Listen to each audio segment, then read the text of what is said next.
Okay, so welcome everybody to the Northwest Chicago JavaScript meetup, or whatever we're called nowadays.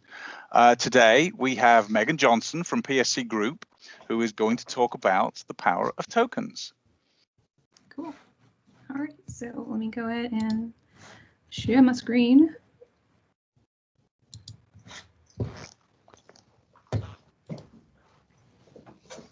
Yep, we got you. Okay, excellent. I need more screens. I've lost you guys. I don't see the Teams page. We're hiding. We're here. Yeah, that's how it works. Okay. You can see like one person at a time. I'm not even seeing that, but that's okay. You guys just let me know if something catches on fire or something, okay? Or something's happened, like the cookie just disappears or whatever. Anyhow. Anyway, so my talk today is based on design systems, and it dives a little bit deeper into tokens. I actually did this design systems talk just literally before the pandemic. It had 1 month before, and it was very much focused on the systems itself and not so much on tokens. But I really wanted to take more of a swipe at it and kind of review a little bit of that going forward. So making quick and lasting friends with developers was kind of the concept here. When I did this talk, it was actually for a UX group with the idea of trying to, I guess, build bridges basically with developers. To just give you a little bit of background about me, I actually have a degree in graphic arts from way back when, and I have evolved basically into a UX UI designer / a little front end stuff, over the span of 20 years. It seems like anyway. So anyway, that's a little bit of background about me. But the premise here, and I know that some of you have already seen something like this before in a talk that I did for this particular group a while ago. But the idea here is that, all products eventually drift towards this inconsistency over time, which is obviously a big problem and the reason why design systems have really grown in popularity. They kind of wrangle basically this beast essentially. Obviously, a lot of things have changed over the years, as most of you know, as far as like, the different browsers and views and devices and things that were, the IoT, aspect of everything.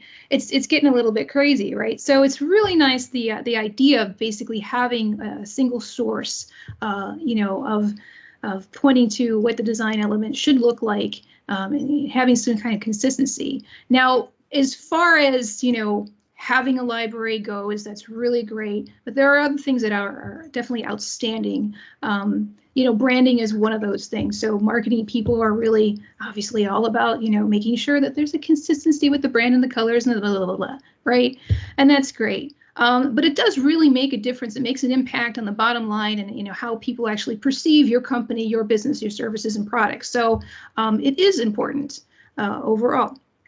So what I'm kind of showing here is like, obviously the comp here is what we kind of have this expectation of, and maybe we did actually hit the mark and maybe we actually got all the tulips. But after a while, we started showing the tulips in other places and then we wound up somewhere in the weeds, right? So we can do better on that. And then there's this idea of like, well, whose responsibility is it really? Is it the designers? Well, yes and no. It's really a shared responsibility among the entire team who is actually participating in that particular project. So I don't like to point the finger basically at anybody in particular. I really like this to be the collaborative, kind of aspect that we can, obviously build. And that's the reason why I gave this talk originally, was to obviously build these bridges. So, moving forward here, this design systems, I'm sure that most of you are, familiar, at least somewhat, even if you don't actually use them on a regular basis. Obviously, all of our businesses are a little bit different. Oftentimes, enterprise companies, usually have, many different applications and services and products that they're trying to manage that brand across all of those particular units, right? But that doesn't mean it's just closed to just enterprise systems. We can definitely do these with smaller, if we were an agency, for instance, and we had a client that had, many entities that they needed managing, we can certainly do something like this for them. It's not impossible.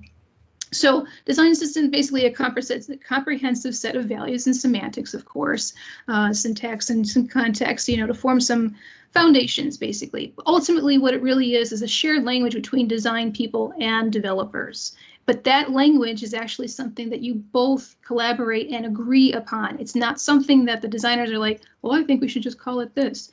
Well, it has to make sense to you as well, of course. So that's the collaboration part of it. So the tokens bit of it, right?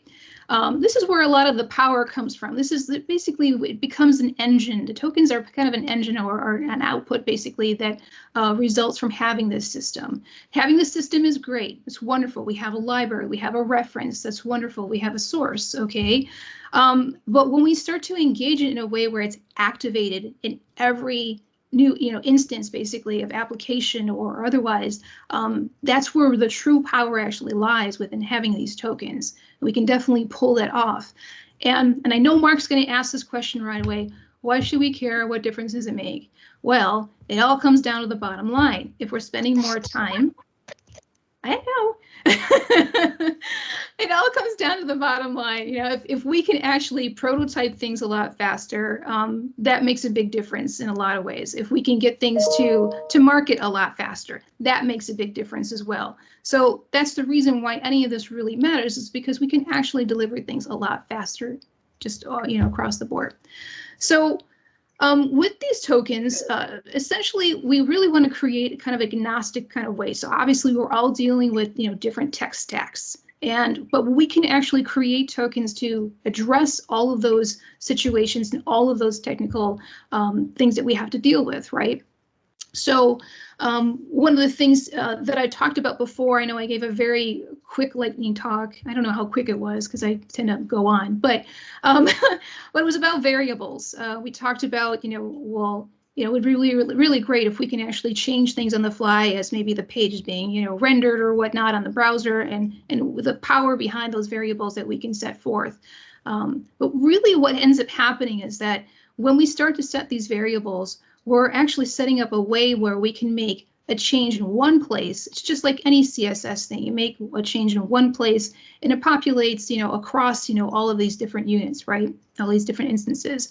So that's really what we're aiming for, is again, that kind of idea that we're making that one change and, having an effect on many different things all at once.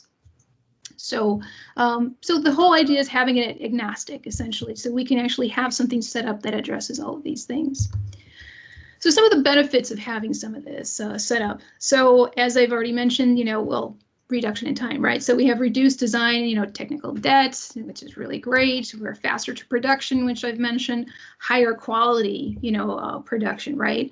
Reducing the QA efforts, that's a really big thing too. So we can actually write unit tests that test against whether or not people are using anything that's deprecated. It's no longer in the design system. Well, we can write a unit test basically saying, no, you got to change that. That's not going to be accepted. So we also have the potential for adopting, new technologies faster, again, because it is agnostic. We can actually, tip this into other technologies pretty quickly.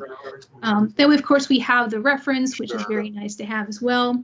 But future friendly, and I know this is like a buzz thing, this whole future friendly thing. Short vanilla cookie dough and cookie dough. That's pretty regular. So. I'm going to enjoy that. This. Is ordering food. Oh, it was Howard. I enjoyed that. Hey, this is a really good chance for me to ask a question, if you don't mind, Megan. Go for it. I am curious, like you kind of painted this great picture that I think everyone wants with this good collaboration between design and development, design and engineering. I've experienced that, and it is great when it works. But I am curious, like, if that's been your general experience, because I've seen where you have a really strong UX team and you have engineers who just feel like they're just there to execute that team's vision, period.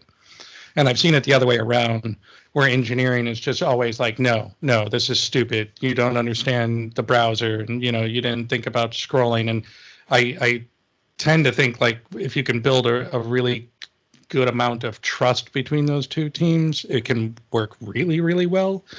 But I am curious about your experience with that? And because you painted this very pretty picture, and I'm wondering, like, is that where you're at? Is that your experience? Is that So this trust thing, I know how's you're it going working with Mark? Hey.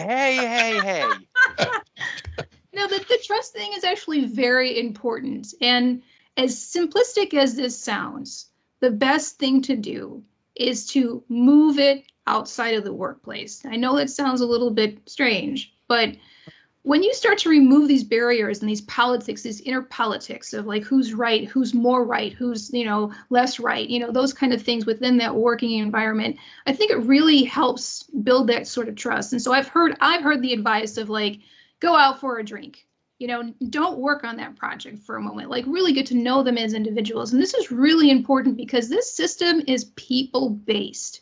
It is not just for the sake of having a system. If it doesn't communicate well enough between two of these groups, then of course it's not going to work. But having that common language is really important. But obviously dropping those barriers of like who's more right, who's less right, is going to be really important to actually stand up that trust basically between these two groups. So I can see how people get probably very protective, about either the existing code or, maybe the design system itself, but really it's just breaking down that barrier originally and just setting that up from the get-go of this is supposed to be people-based. If it's not going to work for all of us, it's not going to work for any of us. And so if we can't like cross over that line and start to, really recognize each other as human beings who, maybe not have all the right answers or, immediately anyway, I think we can come together a lot easier, a lot better. And the whole idea is too, is that the design system is a living entity, okay? It's meant to be edited. It's not about like, well, this doesn't really work for this situation and it never will. Well, we have to figure out how we can do that. It's meant to be changed. It's meant to be edited. It's meant to be improved. It's meant to, accommodate for all those weird outlining things. We need to start writing those things in there, depending on which device it's from or, which, viewpoint it's coming in from, whatever that might be. It's just starting that. One of the other things that I find or I have learned that actually helps is having open hours. So oftentimes UX developers or designers, I should say, really have like this weekly thing where for, a block of time for an hour or two, it is for anyone and everyone to come from all departments saying, look, we didn't think about this situation. We didn't think about that one, or this situation doesn't work for us anymore because this has changed. And having that in a kind of like a source, basically, where we're gathering all of that information and taking note of all that and really starting to address those things as they come. Again, this is about an open door kind of policy, that really helps with all of this. So hopefully that answers some of your question about the, I guess, bridging that gap between these two different groups, because I really do believe that they can work together and do well if they can just find some common ground. Does that answer your question a bit? Yes. Yeah. And then some. Thank you. Sorry. No, it's great. Don't worry about the time. I'll fill it in. So anyway, let's move on here. So some of you might have heard about atomic design. And you're probably, wondering, well, where does this, fit in for that, right? So with atomic design, this is kind of interesting. I remember this is probably 15 years ago. It's like I didn't understand what atomic design was really all about. This whole kind of breaking down of the components that are in any, particular web, page and whatnot, and how we, build up those components to create a page. Okay, well, design tokens actually start at the very beginning. They're very raw, very rudimentary, essentially. So they're considered basically subatomic, particles, essentially. So design token, like the color brand is blue, is a critical ingredient, of the UI, but it's not exactly a functional thing, right? So you're kind of moving down the line essentially through atomic design, when it comes to pulling these tokens together.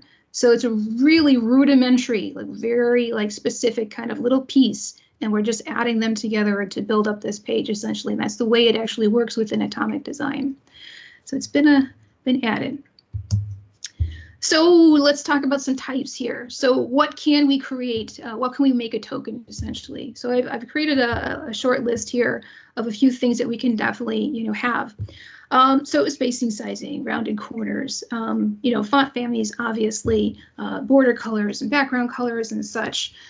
Even animations, that's also a possibility. But basically, it's anything that sits to the right of a colon, right? But some more, obviously, because we're talking about media queries as well. That doesn't sit to the right of a colon or anything when it comes to CSS. So the reason why a lot of this has come about, kind of, I guess, somewhat easily, and this is something that really started probably back, gained some traction basically in 2016, the idea of these tokens.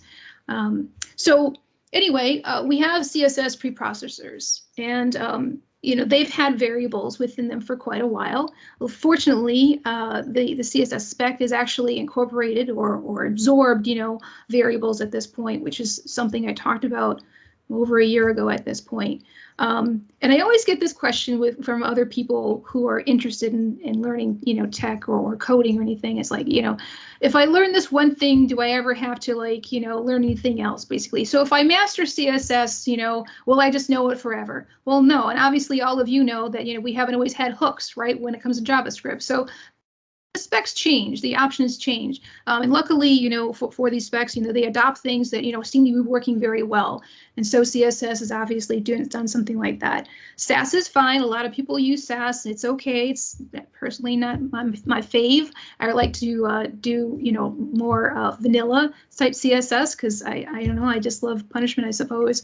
But that's the reason why we have it, basically. So we're basically aiming for a single source of truth and leveraging that in many different places, as many different places as possible. That's the whole reason why we're using design systems and tokens. All right, so we're dealing with multiple stacks, and we've got Native, we've got Ruby, we've got React, and others, and of course, I've been aiming towards this agnostic system. And between designers and developers, designers are always going to come up with some really wonderful design patterns and some guidelines and principles. But, and I'm sorry, principles is misspelled here, and design tokens and, the vocabulary. But there's a lot of overlap that does actually happen, even, with developers using different frameworks and whatnot and open source. It doesn't really matter. We can definitely bring these things together. So we're accommodating for all of those instances. So design tokens basically allow, designers and developers to have the same language or a common language. But really, what the tokens do is they set you up for automation. So as I already alluded to earlier, if we make a change in one place, we're actually making that change in potentially 6 or 20 different places all at once, right? So you're saving a whole lot of time and back and forth of us. If you wanted to change a button color and you wanted that button color to be, changed in all of those instances, where, that branded button might live, it would be really nice to just do it in one place. So anybody who's referenced the token, anyone who's referenced it, that change automatically is made. It's not like they have to, developers and designers, whatever front-end developers, don't need to go back in and change every little, situation or, go into the CSS and make all these, minor little edits. So it's a huge time saver, huge. So you're probably wondering, this is all like a grand idea. This is just wonderful, right? Everybody would love a system that works, right? Of course. So, how do we do it? How do we adopt this system? If we were an enterprise kind of business where we had multiple services and products and stuff, how would we actually implement this? And it's actually very slow. It's not meant to be. You're never really going to get buy-in from any of your superiors in a way of like, okay, we're going to do this thing. We're just going to spread it out across the entire company, and everyone's going to be involved. And it's too many hours. It's a whole lot of, money to commit. It's a whole lot of budget to do something that big. So I'm going to talk a little bit about, first of all, why you would want to do it and how you would go about doing it as well. And give you a few examples towards the end of what this might look like in JSON and also YAML. I'm not going to do any coding. You guys don't want me to do that. But but we're going to talk some good talk here about why we should do any of this and how it's possible. So what are the things you want to start with when talking about potentially bringing this in essentially into your project or your company is really find all of the instances, as many instances as you can, right, of, well, we have the submit button, and it looks like this over here, it looks like this over there, and really start to take, it basically audit. You're basically doing an audit of all the different ways that you might represent a certain thing on any of, the views for the product or the service. I'm losing my voice, so I'm going to take a sip. So this is an example basically of one company who just did an audit basically of all the different buttons that they have across their products. You can see there are multiple different types of blue, very subtle changes in the shade of blue and things like that. I think that a lot of times what we try to do as developers is that we start with like this boilerplate kind of thing, right? Where, well, the base page will have at least all of this basic CSS or whatever that might be. But then there are some nuances that are really not accounted for. So then you're just trying to fill in the gaps basically. And so the design system in tokens is really trying to help you eliminate the guesswork of what you think it might need to look like. And I think it's very admirable that developers try and do that, because obviously they want to produce something that is visible to the clients and to their bosses and managers and so on. Like it's here, I've got it. And when you're not looking at things side by side, you really wouldn't know, like, oh, that blue is really off. That's not the right one. And no one's really like looking at the code basically to check, which, hexadecimal code that you actually used, right? They're just going to assume you picked the right one. So anyway, so do an audit is probably the best way to begin. And even if it looks the same, we have a singular button here. Doesn't look like, a big deal, right? I mean, how wrong could you get just this button? Well, ultimately, it could have many different incarnations here of how we actually address this particular button. And even with components on the same, page, if you have a developer who is, basically if you've broken down this page in a way where developers working at the top, someone's working the body, someone's working towards the bottom, different things. It could also be, caught in this horrible loop, basically, where you're writing different code for different things, and it's just not aligning and looking a little bit chunky and weird, right? And you wouldn't think that anybody would notice, like, oh, only designers would know if the pixel or the spacing between things is a little wonky. But even if someone can't really identify it very specifically, they get this sense that something is uneven and something just isn't right. It's just a sense. And so we really want to try to eliminate that weird, like, wonkiness, right? So this is just an example of, many different ways that we could write this particular button. So we need to start to first agree how we're going to do it, right? So let's see. So CSS architecture, what helps is basically a sturdy and trusty, reliable style sheet. I almost said timesheet for some reason. But we're talking about portability too. So portability basically meaning that, we can slip this into, different instances of our products and services. So some of you might be already familiar, well, most of you are probably already familiar with the Beam, approach of writing any of the CSS, structure and things like that. Basically committing to some kind of naming convention really does help. So we really start with that as far as being, something we can agree on. Of course, things like this, these class prefixes that we have here, this is just an example of, what we can do, at least start with, right? So just thought I'd show that.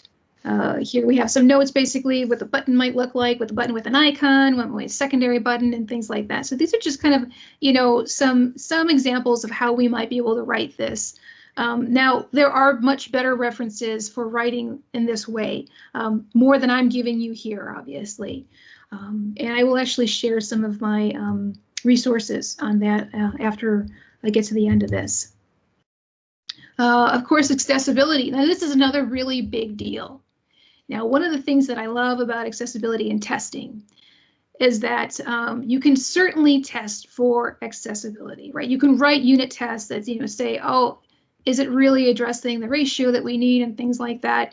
Have we really, considered those things. Is it really part of, what we're, committing basically? So we have that. So we can actually start to write a little bit of this testing and making sure that it's actually set up correctly. So this is just an example of like how we might, write some of this for images and alt text and titles. And so if any of these pieces are missing, let's say the title is missing for some reason, well, obviously we can throw a flag if, that's missing and make sure that it's put in before it goes, to live production. So it's a whole lot of fun. I love the whole testing aspect of it, and throwing up some stop signs basically. Seems like torture is fun. Anyway, accessibility. Still talking about that. For the labels, we can also write accessibility for that purpose as well. And this is just an example of what we could do for that. So obviously, some of this is happening as far as the password goes. We could actually have instructions, or make sure that we have some kind of error message, but it's really just trying to agree upon how we're going to address this across the board, because it's not just about developers and designers. The designers themselves, or I should say the developers themselves, also have to agree. As you've already seen with different ways we can actually write buttons, we can really get very carried away between one developer to the next developer as far as writing that. So, all right. So how do we, go about this? How do we kick this off, basically? So obviously we start with, maybe an audit of something, right? And that could be, keep in mind that, it might be worthwhile that if you have a project in a small scope project, nothing enormous, right? You don't really want to try to apply this across all of the situations that you have, all of the different, type of devices or whatever you might need, or products or whatnot. Don't try to push it all at once. That's just a bad idea. Most of your managers and whatnot, they're going to want to see something in a way of how effective was it? How much time did we save? How much faster did we actually deliver this, particular product, or these changes, or this particular feature or whatnot? How did that affect that particular timeline? It's really what they're looking for. If they can deliver it faster, for, by charging the same amount of money, maybe, I don't know, all the better, right? So we got to sell it. There's obviously this kickoff, there's a plan, there's a build, there's going to be obviously the launch. But then at the very end of it, there's the maintenance. Now, here's the thing. You're really going to have to find someone who's a strong advocate, right, for this thing. Someone who has, a little bit of, I guess, influence. Well, maybe not a little, but a lot of influence of whether or not this happens. Someone who can get you a little bit of budget, for actually implementing this thing, and even in a small way, would be worth it. But then, of course, once you do that, you're going to have to maintain that thing, right? That's the whole idea. Again, like I've said before, it's meant to be a living document. It's meant to be a living thing. So it definitely will need to be maintained over time. It's unlike style guides. Style guides are really you make it and then you ignore it, and then it never existed after a certain, while. Nobody really adheres to it. Nobody ever really even references it unless they're like, I don't know what color is really, and maybe they might look it up, maybe. But probably just going to go into the code and see what hexadecimal code was used before. They're probably never going to actually go to the actual style guide. So anyway, again, tokens really does solve that situation. They don't have to worry about it. They just have to, find where the token information really is. And we'll talk about the libraries that and what's possible to actually build those things out. So, all right. So one of the things you need to do is start to talk to people, right? So if you really think this is going to be, if you are going to lead this thing, if you're going to lead the march, basically, again, find your advocate first, start having discussions and start talking about how we can actually implement, or what the best project is, the best small project that you can possibly apply this to just do a test run, essentially. And figuring out what the pain points really are right now. So just try to make the project smaller. Don't try to solve all the world's problems at once. Just pick a small one. So finding your pilot project. So what are you looking for at this point? So you're looking for opportunities on a real application, not something that's fictitious that, will only be maybe a demo or something like that and never, get any lift off after that. So you really want to choose a very small, application or product, either something new or something that's scheduled to be refactored. The refactored is a really good idea. It's a really good opportunity to actually do something like this. So pick something that has, already a delivery date already set, some power reel in the project, basically in the design system. But anyway, the power of the application over time, that's really what you're aiming for, is how we can actually, evolve this, in some way. So if you're dealing with a brand or a system of any kind, of branding, this would be a great type of kickoff. So again, refactoring something small is really what you're aiming for to really test whether or not this is going to work. Because I can go on and talk about, systems, and everybody like, yeah, that sounds great, but nobody's got time. So this is how you can actually do it and get a little buy-in, basically, do a little testing. So of course the scope, we have scope. So that's really important, the time frame, as far as setting a, delivery date, because otherwise you'll be caught in some kind of loop, or you won't have the same kind of, excitement over it, right? People will start to lose interest. Technically feasible, right? It's got to be feasible. So don't do it on a project where you're still like testing out the technology. Just do it on something that, is pretty steady for the most part, but just has some problems with its UI.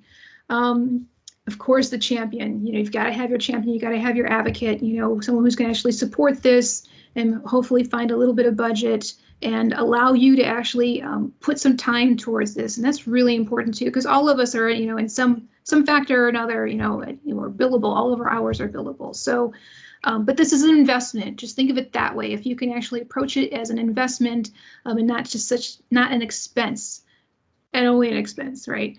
So then you got your marketing potential as well. And it also really inspires others to do it. So, obviously, it's going to be a little bit of a work to actually sell it and have adoption within the group. But if they see it working well at any level of success, even if it's imperfect at any levels of success, let's see that the potential, it will gain some excitement and people will really want to adopt to it and actually provide more content to the system and hopefully build out a stronger base of tokens. So we have this idea of the UI code and the tech stack. And I know this is pretty much what we go through on a regular basis, right? So anyway, there are definitely tools out there. Some of you might already be familiar with them, as far as like pattern library. Storybook is also another really good one. That's very JS focused if you want to do Storybook, and we'll actually check out the website in a second. Fractal is also another possibility as well. So again, just getting, just taking inventory and really starting to ask some very good questions. And it really starts with like some HTML principles. How are we writing code now? Because I'm not going to say that any particular developer is wrong or more right about how we actually code something, because as you all know, there are many different ways to skin a cat. And but it doesn't really help, overall, and the longevity of a project or service or product. Having this sense of consistency, an agreed upon consistency, really does make a difference as far as how quickly and how accurately we can actually develop things. So we also have to figure out, like, whether or not they're using, any preprocessors or any particular tools, templating engines or anything like that. Obviously, the HTML style itself, if we're using spaces, if we're using tabs, what kind of accommodating styles. These are the kind of conversations that you have to start to have, essentially, if you want to really kick this off, well. And the more people that you include at the beginning, the better. I think that's another key thing, is having a very diverse set of groups. I don't think that this is something that should only be tied to the design team or the marketing team.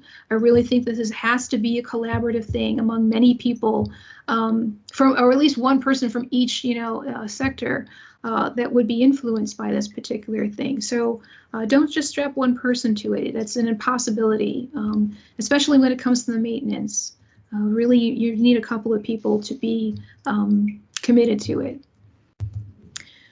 So obviously you guys are familiar with, ESLint here and Prettier and things like that. We were talking about obviously this testing that can happen, and we can use these options for editing and customizing some of those rules, obviously, that we would set up for testing very easily within any of these. So this is just an example of what JSON might look like. Of course, there's two things that we have to have. We have to have a name. We've got to have a value, essentially. One of the things that oftentimes gets asked is why do we have it where why is this not the way it's written, like color text? Why haven't we really used something that's more I guess specific about it? Why are we using such a generic kind of term? Well, the reason here is because over time, let's just say, as the example that I said earlier about the button, maybe potentially changing color, blue to red, blue to green, whatever. And we all know that branding guidelines will, change occasionally, or for accessibility purposes. Maybe we've discovered that we don't have the 3-to-1 ratio that we need for accessibility for people who are visually impaired. Well, we're going to have to make an adjustment, of course. So rather than referencing, that, text as being blue, naming it more of a kind of generic way is a more semantic sort of way is better, because if we have to change the color in the future, we're not tied to that particular name. It doesn't really matter, right? Here's an example of what YAML might look like if any of you, use that. I think a lot of people who I've heard that YAML is a little easier to understand or wrap your head around overall. So, but JSON's obviously very popular. There's also aliases. So this might actually help if you really do need, some presentational kind of naming convention. Aliases actually do help in that way. But the nice thing about the aliases is that they are very much throwaway. It's not a big deal if you actually, wind up using aliases instead, and basically in lieu of, the presentational text that you might want to call something, right? So let's see. So getting started. So this is a great way of just getting kind of documentation obviously is really important. Having some references, of course, is like I've said before, this is meant to be a living document. It's meant to change. It's nice to have a reference. It's nice to have a visual reference. It's really nice to have code snippets that just grab and plug in. So, so we have plenty of options out there for doing that kind of stuff. Again, since it's been around for a while, a lot of people have created some really great solutions for helping kick off things. And even within UX, software programs, we also have some of these options as well of making it a little bit easier to adopt this particular way of thinking and system. So design systems isn't a project with an end. Like I've said before, these are meant to be edited. They're meant to grow. They're meant to evolve. They're meant to do that. And there will be points in time where things are deprecated. And it's really great when we have these design systems that we can quite easily, just change up a couple of things within the tokens and boom, it's just done. So yeah. Let's see. There are also obviously some options for building these things using NPM, of course, and Yarn and Homebrew and things like that. So this would be a great way of we talked about the boilerplate kind of thing. It'd be a great way of having a nice little package that people could just download and blah, blah, blah, blah, and just kick off the project immediately, especially if it's brand new, right? So definitely options available there. All right, so maintenance. Obviously, there's plenty of tools out there for setting this stuff up and keeping track of it over time. But again, you really do have to devote at least 2 people to this over time. Once the hard work is done, basically, once that initial, system is actually built, really it's like a Lego site, kind of a effect, essentially. You're just strapping on some more and some more and some more, and you can really build out a very robust, system that addresses all of those instances of, products and services over time. So in closing, so your design system must live in the technologies that your products use. Obviously, that agnostic thing that I talked about before, very important. looking at your product roadmaps, obviously trying to find, that particular, project with the right amount of scope, and the least amount of risk. We really don't want to target anything with really high level of risk because you're probably not going to have time for it. So it really does have to be baked into the whole, process of either creating that particular project or refactoring it or whatever. You really have to account for that up ahead. Don't try to strap it on once the, project has actually kicked off. So obviously establishing the code conventions and the tooling and the processes to enforce them is really important. Now, as far as finding the right tools, I really believe that every company, every group, every team is going to be a little bit different about, what they use and how they use it. To really figure out which ones work best for you, there's probably going to be a little bit of, it's definitely going to be a little bit of research which one works for you. For me, I really do like, using Adobe XD, but there are definitely some other things that we can strap onto that. There are definitely UX, frameworks out there or applications that have some of that even built in, where they have an extra, product that you can add on essentially for keeping track of your design system. So that's definitely, I know InVision has that. So if you do have a, design team or a team of one, whatever you have, certainly they can look into that and start the ball rolling basically, and seeing, how well this might work within their workflow, and also, adapting, your workflow into it as well. So finding that pilot project is going to be really important, and having this, front end workshops are going to be kind of critical to get things kicked off.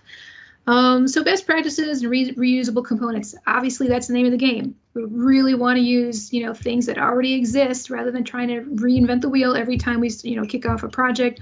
Or what's worse, we're using something that, we've copied and pasted, so many times. Well, now it's, so many versions ago that it doesn't even look like that anymore. That's the other really nice thing about design systems is you do have a sense of version control. You can actually start to attach, or adopt, that version control system to these design systems. So you actually know, well, this particular thing is, existing on an older version versus this one, maybe a newer one. So you can start to keep track of something like that for sure.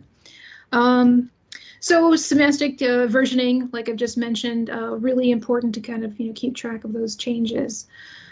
So that's pretty much it for my talk about tokens and how we can, essentially adopt them potentially in either large ways or small ways, or, starting off small, eventually going larger would be preferred. So don't get ahead of yourself. Yeah, so that's pretty much it for me. And I am open to questions, so let's give it. Nice. Well done. I have 5 questions. Go for it. You really do? Well, but I want to see if anyone else has questions first. Mark. Oh, Mark has, of course Mark has questions, but Mark's politely letting other people go first, Joe. Oh my goodness. All right, fine. To me, when people talk about unit testing, it's extra effort for extra saved. Is this extra effort for extra saved? Yes, absolutely, especially for accessibility, because as we all know, we can be sued if we're not dealing with that. So accessibility is not just a hot topic, it's become a critical legal situation. So yes, if you set up these unit tests to do accessibility testing to make sure that you actually have these things in place, the correct components, whatever it is you're using, the correct tokens, basically the current ones, making sure that you're addressing those things, that could be a huge money saver in the end. By having those unit tests actually set up, be really critical to a company potentially for preventing being sued for not being accessibility compliant. That's just one example. Right. If you're building externally facing sites. Exactly. More Ernesto's problem than mine. Yeah. Why would that be the case? Why would that only matter in an external I mean, internal would mean like a company is using it, right? Like Yes. internally. Yes. And so why would you not concern yourself with accessibility for people who work at the company that are using the software, Mark? That's a really good question. That is a very pointedly unfair question because you know the answer. All right, you absolutely should consider. No, you should consider. Yes, it's money, right? When you're legally required, especially if you are the government, right? It's absolutely a legal requirement. It is not a legal requirement to do these things internally, right? It is a legal requirement. If you want somebody to do the job, you have to be able to provide the tools to do it. That doesn't mean that you have to give that person that job because they can't do it because you didn't build a website properly. I'm part of a book club at my company, and we are reading a book about it's called Designing Interfaces, and we do like a chapter, and then we have a weekly meeting and we discuss it. You know, we read a bunch of books and stuff. Yeah, that exact book is what we're reading.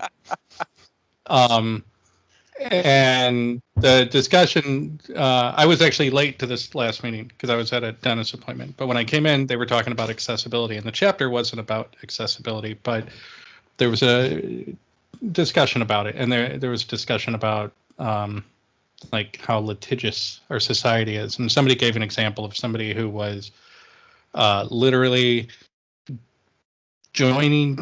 signing up for different classes at a college, and then demanding that there be like an interpreter or a sign language person or something along those lines. I don't know what it was. And then the person would show up, and then that person who signed up for that class would leave that class and sign up for another one, like waiting for the opportunity for them to fail to provide that interpreter or whatever it was. And we all agreed that was bad. But then somebody else gave an example about how all this construction was going on their street because they were basically making all the curbs at the corners to have the little ramp type shape. And also the result of a very large lawsuit.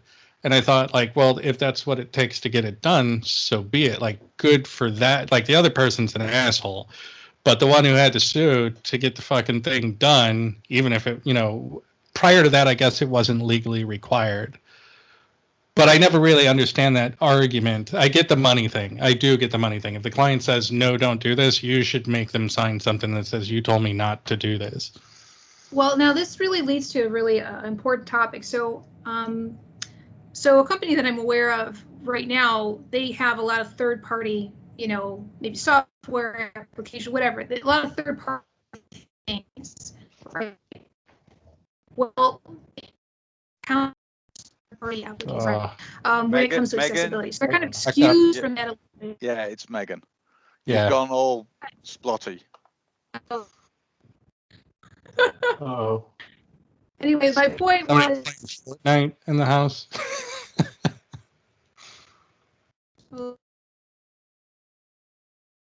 Someone stole my cookie. Damn it. You seem okay Is this now. any better? Yes, it does. Okay. Talk fast, go. Oh my god. No, but the thing is, you know like, a company. You know a company. Well, that's when you start going out. So it's not actually a company, it's a university, right? But the university has many, you know, tech, you know, applications that they utilize or depend on, right? But they have kind of like this clause, and they're very obviously, you know, eager to point out that if you go to a certain third-party application, or if you're using the application, that, you know what, they're not responsible for the third party's application. So even though they've, you know, maybe looped in the service in some way, they're trying to prevent themselves from being sued by using this third-party service. So it's available, but they're not legally responsible if they haven't addressed any accessibility issues.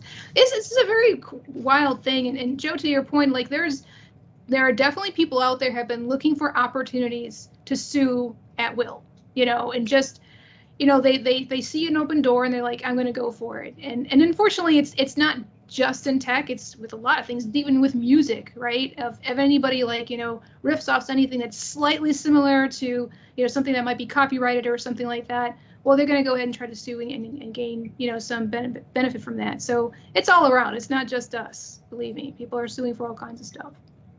So. Cool. So that was my question. That's all you had, really? That's why you're gonna ask me, like, okay, so which one of our clients could actually benefit from that? I'm not going to ask that in a publicly recorded forum. Yeah, that wouldn't be tomorrow. good, would it? Yeah. I do have an idea, but. Oh, I have lots of those ideas that we can discuss on Monday. Okay, great. Come on, Joe, line him up. Okay. So one thing that you did talk about was, and it just caught my interest because you said you weren't a big fan of Sass, but you like to do just like the vanilla CSS. And I was curious if you were familiar with or aware of Post CSS, and in particular, Post CSS is preset env, because now in CSS we have like the CSS working group has stages the same way we do in JavaScript. Mm-hmm. And so like I'm a big fan of Post CSS, and really just that one plugin that turns on all the stuff based on the stages. And I'm a fan of it because I think it lets developers use real CSS, but also take advantage of CSS that's coming down the pipeline, which is, kind of one of the things a lot of JavaScript developers enjoy about being able to use future JavaScript. So I've nesting, I don't know exactly which ones, but like nesting is a big one. Like it's stage 1, it's been stage 1 for a while, but I think everyone thinks it's going to make it to stage 4. And like you get some of the niceties of stuff like less in Sass without being locked into this messy, crazy world. So I was curious your take on that, if you think that's a good thing, a bad thing, if it's not something that's on your radar. I don't know. I am familiar with it. It's been a while since I've looked at that option. But the reason why I don't like the preprocessors is that you're locked into how that page is painted essentially after the preprocessors run, and it's just that's it. You can't editing, utilizing variables and such. It doesn't really work with. Well, from what I remember, because I'm a bit rusty at this point. If you so it's actually a post processor, right. Yes. But I guess I'm trying to explain why I don't really favor the Sass over having just using vanilla CSS, and it really has to do with the fact that if there is something that you're doing on the page that you indicate essentially that you want to change that thing on the page, and it has to render that thing afterwards, whatever choice that you've made on that thing, it becomes really difficult to do that when it comes to Sass, and it's the reason why I'm not really favoring it. But in regards to the post, I'm a bit too rusty to really answer that question of whether or not. I don't remember if I'm in favor of it or not at this point. It's just been a while, so I'll be honest. Fair enough. But I am aware of it. Just haven't reviewed. You should check it out. It's really neat. And again, not really the fact. If any other language or preprocessor or whatever had this particular feature, mm-hmm. I'd be a fan of that, because again, it lets you write real CSS, but it also lets you write like future CSS, things that are going to be valid CSS down the road. Now, how does it work then when it comes to different browsers? I mean, is it? It takes care of all that for you. Okay, so it's already written in that way. Okay.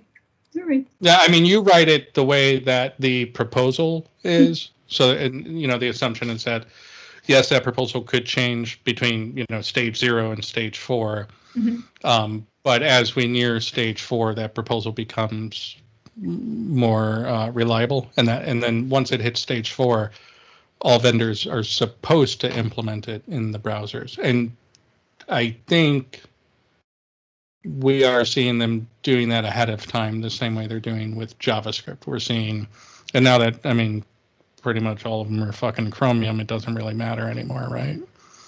Yeah, you make a really good point there. One of the things that we, witnessed with, CSS grids that was an example of actually all those browsers getting on the same page almost simultaneously, which is really great. So it actually just points to the fact that it is possible, right, that we could do that. So, having this post thing would be pretty cool, actually see that. What I think JavaScript, like Babel, which is the thing that allows us to write to these future proposals, has also like driven those proposals. Like it's drive change in the in the language itself, because people are getting hands-on with it, people are getting feedback about it. People are saying like, oh yeah, this one's got to make it. Like people are voting by using this stuff, and it also, you see things kind of fizzle out. There was I've definitely mentioned it before. There's a framework called Aurelia that was 100% built on top of this thing that was coming to JavaScript called Object Observe, and then Object Observe got ripped out. It like didn't make it past like stage 2. And they had to, go back and figure all that out. So, I mean, you do run that risk, but, that's why you shouldn't use like stage 0 and, maybe not stage 1. But there are certain things that just are going to make, if CSS is a language, they're going to make the language nicer and more powerful. And it's fun to use those things now. And it's real CSS. All right. Anyways, check out post CSS. Okay. My other question was about, so I'm a huge fan of atomic CSS or functional CSS or whatever we're calling it today. Like I remember the original, I can only think of her Twitter name now, like Stubbornella. She called it object-oriented CSS. And it was like mind blowing. It was so good. And I think like the completion of that path kind of happened with a library called Tachyons. And then you get things like Tailwinds kind of coming out of that. But one thing, whenever I talk to other engineers and I say like, yeah, atomic CSS is the way to go. Like it's totally the way to go. The problem that they always have is always the same, like this atomic CSS class spaghetti nonsense. 400 classes to make my button rounded and gray and have a hover and, whatever else. And it is like a real problem. It keeps me from, like, I like to use, I don't know what to call them, but like things for flex. Like for flex, you need like it's basically been mapped out. You need like 5 classes and you can do anything you want to do with flex, like flex column and row, justify, between, around, and all that. And then, you need like these, maybe it's a dozen classes. And now you don't have to write display flex direction column ever again.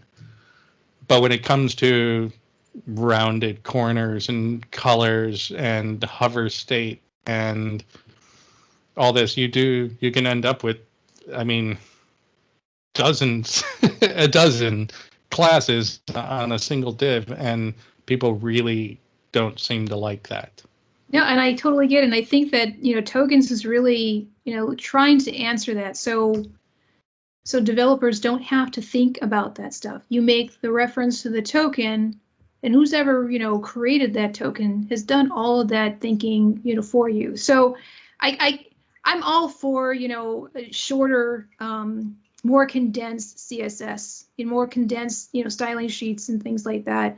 It just gets a little bit, as you can see how easy it is to fall into this thing where it's like, I don't want to write it that way. I'm going to write it my way. And then, you've got it written in 10 different directions. It's the same thing. It's the same, it results in the same way.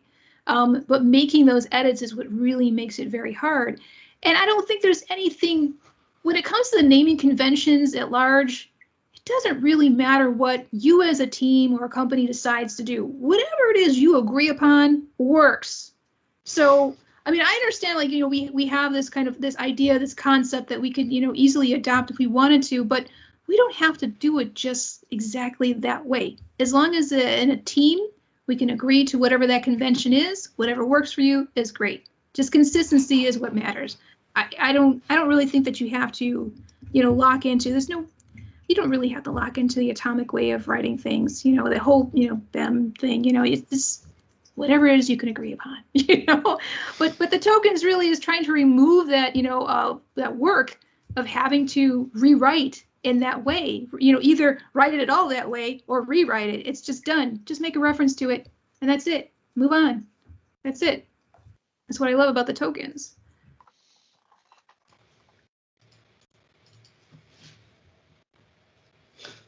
That should be a sound bite.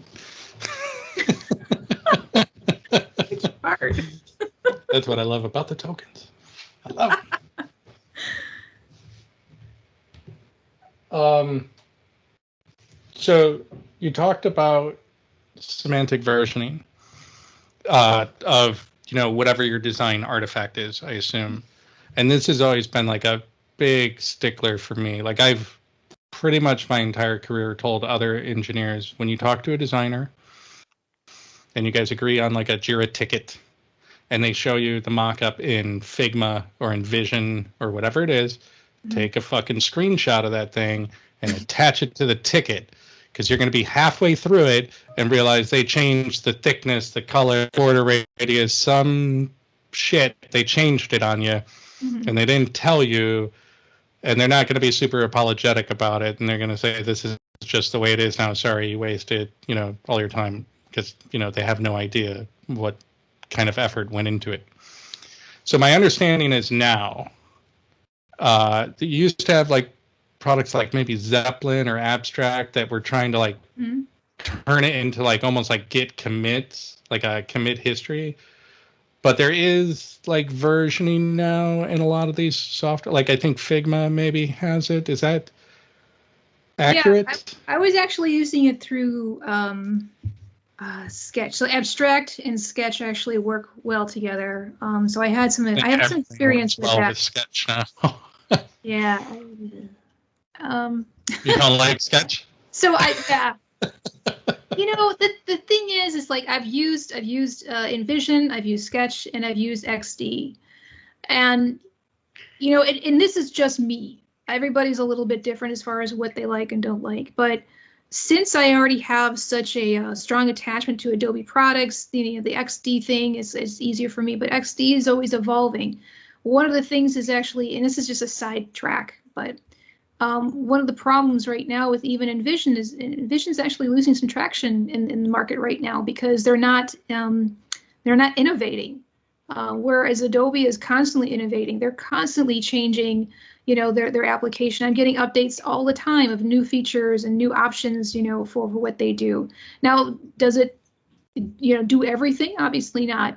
Obviously, there's going to be some third party, you know, like Zeppelin and things like that, which, you know, and try to ease the handoff a little bit better, right? And, you know, having the version control is really nice, but I don't know how useful it is. It's useful in a way of like, if you have to show the client, okay, this is what we had, this is what you asked for, these are the two together side by side. But as far as developers go, I don't know that they would really care to see those differences side by side when it comes to versioning. Now, it would be kind of a great way of like, obviously tracking, like, okay, it was this. I'm not really wrong. I got it right. You just happen to change it afterwards. And now I have the evidence, you know, so that's really great. So there was that.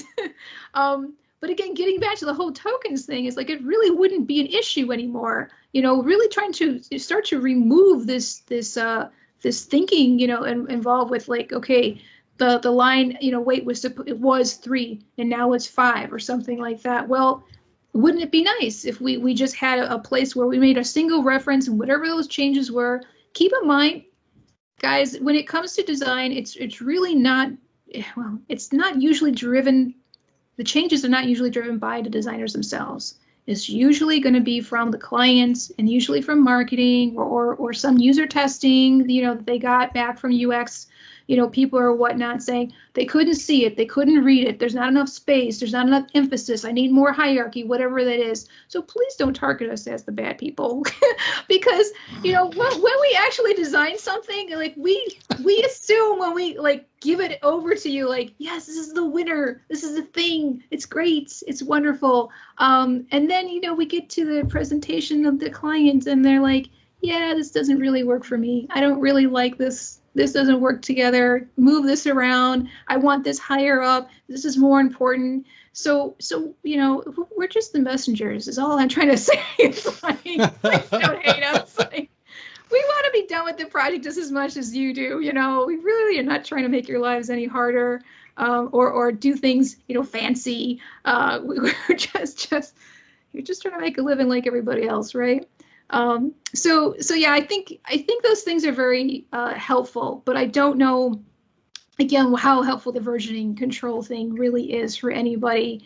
Again, if we just had a single reference, that would be great. I did promise you guys that I would share a couple of references, and I'm sorry that I did not do that. Really don't do it. Just stop recording. Delete this. So tacking onto that, the whole versioning idea with design, which I think is a good idea, but I have obviously my reasons for that. You also mentioned, like, you had a screen where you were talking about Yarn and NPM and stuff like that, and I don't know if maybe I wasn't making the right connection, but were you saying that you take your design system and you publish it as like an NPM package for your projects or whatever to consume? So that would introduce like a whole new version. Like, so do you feel that designers working on a design system should also have a release cycle? Yes, I do. Obviously, I've mentioned before, it's meant to evolve, and I think that if they should adopt a design, so they should definitely have that basically in place, where they're versioning, what the changes are, and also keeping track of those things, right? So I mentioned a couple of options, and I think Storybook was one of them as far as an option goes, and I'm just going to share my screen really quick. Just pull it up if I can get to it. I don't know how many of you actually use Storyboard. Does anybody have experience with it? Storybook? Oh, yeah, Storybook. I'm sorry. So many stories. Yeah. Anyway, but what's really nice about this is that, they have it where they have React and Vue and Angular and, these web components, HTML. A lot of the stuff is already thought through to, like, really, really kick off. And of course, they have their own versioning too for their software. But this could also be a great way of doing that, getting things started. Also, I wanted to share a good solution or a good resource for naming conventions. Let me get down to so naming tokens and design systems. This is a really great way of figuring that out. A collective group, again, on your team of, like, trying to agree on how you're going to name things is really important. So this is a really good link if you guys wanted to check it out. But yeah, I don't know. Hopefully that answers some of your question there, Joe. Can you share that link in the meetup comments? And then when we put up the video, we'll add the link to the YouTube post. Here you go. Yeah. Oh no, don't do it here. That's already gone. Do it in the in the meetup. Like, you can go to this meetup and there's a section for comments. Yeah, this will be here next month. You'll see all the stuff that was from. I'll go to meetup. You might, but I don't. You see chats from last month? Really? Yeah, just click on the chat icon and scroll up. Yeah, no, mine is chats from last month. Mine's just today. Oh, you're like a Uber admin over there with the keys to the well, kingdom. I mean, I am special. I mean, sure. Obviously. In so many ways. And then the only other comment that I wrote down is it's just stupid because you had like space or tabs question mark, and I was like, it's just tabs. Nobody argues about that anymore. They don't. They can. Okay. Well, I mean, we just used prettier and whatever. Now it doesn't matter anymore. Anyone who's arguing about that is hanging on to something for very wrong reasons. Okay. That's good to know. If you want an opinion, Joe will give you one. It's not an opinion, Mark. It's fact. It's an answer. All right. Cool. So excellent job. Does anyone else have questions? No? I got an unrelated question. Sweet. So, Joe, I was talking to another web developer who recommended that I ask you for advice because you're well connected. I was wondering if I could ask you for if you had 19 and a half minutes for an informational interview because your insight will be really valuable. Well, he's got balls. You got. I totally have 19 and a half minutes for you, but not tonight. Yeah, If that's okay. LinkedIn request. What's that? I was wondering if I could connect with you on LinkedIn and then schedule from there. Yes, you can have more than that amount of my time. Good for you. He stayed the whole. He probably had no interest in design. Like, I'm gonna stick through.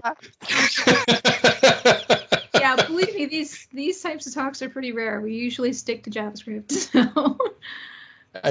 You're the one. You're the one who does CSS stuff, and it's awesome. Like I think we're JavaScript, but it's JavaScript adjacent. Web. Yeah, web. So I think it's good. Yeah. We may or may not have Mike Labriola speak next month, but as always, anyone who wants to give a talk, just hit me up on Meetup. The answer is yes. So you don't have to worry about that. And let me know how long your talk is going to be in case I don't ask you.